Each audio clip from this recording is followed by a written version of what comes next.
Mr. Uppity was one of the rudest people in the world, if not the rudest. He was rude to anybody and everybody. So, of course, in Big Town, which is where he lived, he had no friends at all. Not one. Miserable old Uppity, they used to call him, and he certainly looked it. Now, as well as being rude, Mr. Uppity was also rich. Very rich. One of the richest people in the world, if not the richest. He had the largest, longest limousine in Big Town. He had the largest, longest garden in Big Town. He had, on the top of a hill in the middle of Big Town, the most enormous house. The biggest house in Big Town. And there he lived, all alone. Miserable old Uppity. One day, Mr. Uppity was walking in the gardens of his enormous house, when suddenly he heard a voice. "Hello," said the voice. Mr. Uppity looked, and there, in one of his hundreds of flower beds, was a goblin. "Are you not going to say hello to me?" said the goblin. "Go away," said Mr. Uppity rudely. "Oh, I know who you must be," said the goblin. "You must be Mr. Uppity, who's rude to everybody." Sniffed Mr. Uppity rudely. "Well, I know somebody who wants to meet you," said the goblin, and he skipped off, the way goblins do. Mr. Uppity's curiosity got the better of him. He followed. "In there," said the goblin, pointing at a small hole in a tree. "Don't be silly," snorted Mr. Uppity. Oh, I'm not being silly," said the goblin. "Yes, you are," snapped Mr. Uppity. "I can't possibly get in there." "Aha! smiled the goblin. And then he said a magic word, known only to goblins, which sounded like wobbling, something like that. Suddenly, Mr. Uppity started shrinking. He shrank and he shrank until he was exactly the same size as the goblin.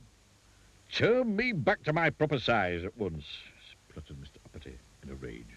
"I shan't," grinned the goblin. And so saying, the goblin climbed through the hole into the tree. Poor Mr. Uppity didn't know what to do, so he followed him. Inside the tree, there was a staircase going down and down. It led directly to the kingdom of the goblins.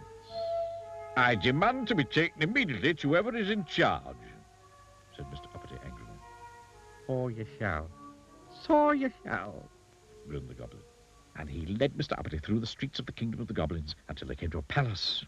The goblin and Mr. Uppity passed through the gates and into a courtyard and through some more gates and along a long corridor and through some large gold doors and into a huge room. And there, sitting on a gold throne, was the king of the goblins. "Your Majesty," announced the goblin, bowing low, "may I present Mr. Uppity?" "Ah," said the king. "So you're the fellow who goes about being rude to everybody, doesn't have any friends." "Rubbish," said Mr. Uppity rudely. "I can see that what I've heard is true," said the king, looking at the indignant Mr. Uppity.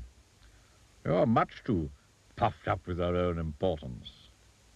Therefore," he continued, "I'm going to allow you to be turned back to your proper size. But when you get back to Big Town, if you're rude to anybody at all, you will immediately shrink to the size you are now. Do you understand?" The goblin then took Mr. Uppity back through the kingdom of the goblins and up the staircase and out of the tree at the bottom of Mr. Uppity's garden. The goblin looked at Mr. Uppity and said something which sounded like "Coogly-wiggle-wiggle-hop," and Mr. Uppity grew and grew back to his original size. "Now, you remember what the king said," warned the goblin. "Don't you be so uppity in future." Mr. Uppity marched off furiously up to his enormous house. The following day, Mr. Uppity was out walking through the streets of Big Town. Suddenly, he came across a little boy playing with a ball. "Get out of my way," snapped Mr. Uppity rudely. But as soon as he'd said it, you know what happened, don't you? Yes, Mr. Uppity shrank and shrank until he was no bigger than the ball the boy was playing with. "Oh, dear," he gasped, and then he thought. "I'm sorry," he said to the boy. "What I meant to say was, please could I get past?" Immediately, Mr. Uppity grew to his original size, and the boy moved, and Mr. Uppity went on his way. Then he met an old lady carrying a large shopping basket. "Excuse me," she said to Mr. Uppity, Could you tell me the time, please? No, said Mr. Uppity rudely. But as soon as he'd said it, you know what happened, don't you? Oh, dear, he gasped, and then he thought. I'm sorry, he said to the old lady. What I meant to say was, it's 25 past 11. Immediately, Mr. Uppity grew to his original size, and the old lady thanked him, and Mr. Uppity went on his way. Then he went and bought a newspaper from a man standing on the corner of the main street in Big Town. He was just about to walk away when suddenly he stopped and thought, turned back to the man and said, "Thank you." Thank you was a word Mr. Uppity had never used before. The man smiled. A smile was something Mr. Uppity wasn't used to getting. Thank you was a word Mr. Uppity not only had never used before, but it was a word he'd never had said to him before. Mr. Uppity smiled. He felt happy. Happy was a feeling Mr. Uppity wasn't used to feeling. He liked it. And do you know, from that day forward to this day backward, Mr. Uppity is a changed person. He's still the richest person in Big Town, perhaps the richest person in the world.